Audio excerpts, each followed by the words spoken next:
Hello friends, how are you? I hope you are all doing well. और आज हम बात करने वाले हैं इंग्लिश स्पीकिंग में यूज होने वाले use of in terms of के, कि इन टर्म्स ऑफ का इंग्लिश स्पीकिंग में कैसे यूज किया जाता है। वीडियो में आगे बढ़ने से पहले मैं चाहूंगा कि आप मेरे चैनल को सब्सक्राइब करो, क्योंकि जब आप मेरे चैनल को सब्सक्राइब करते हो, लाइक करते हो, कमेंट करते हो, तो इससे मैं इंकरेज होता हूं, मोटिवेट होता हूं और ज्यादा वीडियोस बनाने के लिए। तो चलिए बिना टाइम वेस्ट करे शुरू करते हैं। इन टर्म्स ऑफ की जो आईडी होती है, जो पहचान होती है, वो होती है के हिसाब से। जब कभी किसी सेंटेंस के बीच में के हिसाब से आएगा तो आप इन टर्म्स ऑफ के अंदर बनाएंगे। ओके, इसका जो स्ट्रक्चर है वो है sentence plus in terms of और फिर बाद में ऑब्जेक्ट। मतलब पहले आप वो जो मेन सेंटेंस है आप उस सेंटेंस को लिखेंगे, फिर उसके बाद इन टर्म्स ऑफ और लास्ट में ऑब्जेक्ट। चलिए कुछ एग्जांपल्स ले लेते हैं ताकि इन टर्म्स ऑफ हमारा और अच्छे से क्लियर हो जाए। एडवांस लेवल के हिसाब से ये क्लास बहुत प्रभावशाली है, तो इसकी इंग्लिश बनाएंगे this class is very attractive in terms of advance level. यहां पर मेन सेंटेंस क्या है कि ये क्लास बड़ी प्रभावशाली है, तो this class is very effective किसके हिसाब से?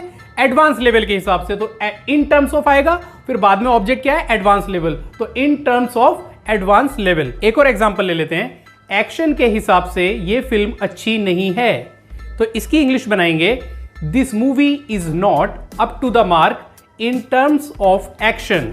भाईचारे के हिसाब से हिंदुस्तान एक खूबसूरत देश है, तो इसकी इंग्लिश होगी India is a beautiful country in terms of brotherhood.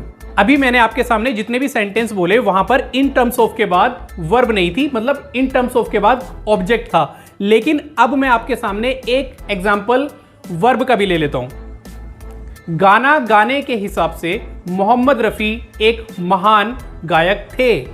यहां पे आ रहा है गाना गाने के हिसाब से, मतलब वर्ब आ गई है इसके अंदर। तो आप कैसे बनाएंगे? तो पहले तो सेंटेंस आ जाएगा। क्या सेंटेंस है? कि मोहम्मद रफी एक महान गायक थे, तो बनाएंगे Mohammed Rafi was a great singer.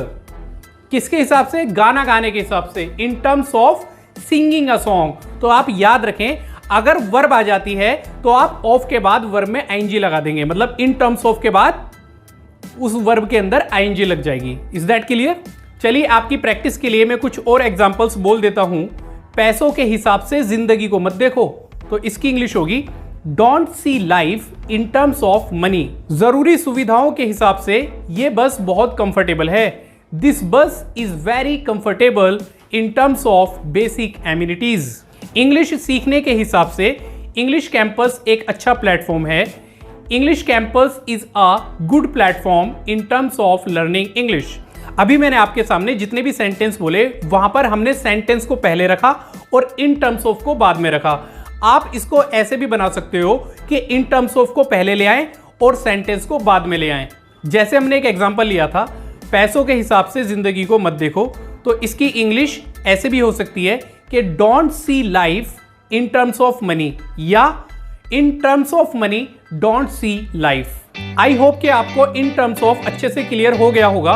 मैं चाहूंगा कि आप इसका एक सेंटेंस कमेंट बॉक्स में बना के जरूर सेंड कीजिए, और अगर आपको मेरी वीडियो अच्छी लगती है तो इसे लाइक कीजिए, अपने दोस्तों के साथ शेयर कीजिए, और अगर आपने मेरा चैनल अभी तक सब्सक्राइब नहीं किया तो मेरे चैनल को सब्सक्राइब कीजिए, और सब्सक्रिप्शन बटन के बराबर में एक बेल आइकन होगा, उसे प्रेस करना ना भूलें, ताकि आपको मेरी आने वाली वीडियोस की नोटिफिकेशंस बिल्कुल टाइम टू टाइम मिलती रहे। मिलते हैं अपनी नेक्स्ट वीडियो में, तब तक के लिए बाय बाय, टेक केयर।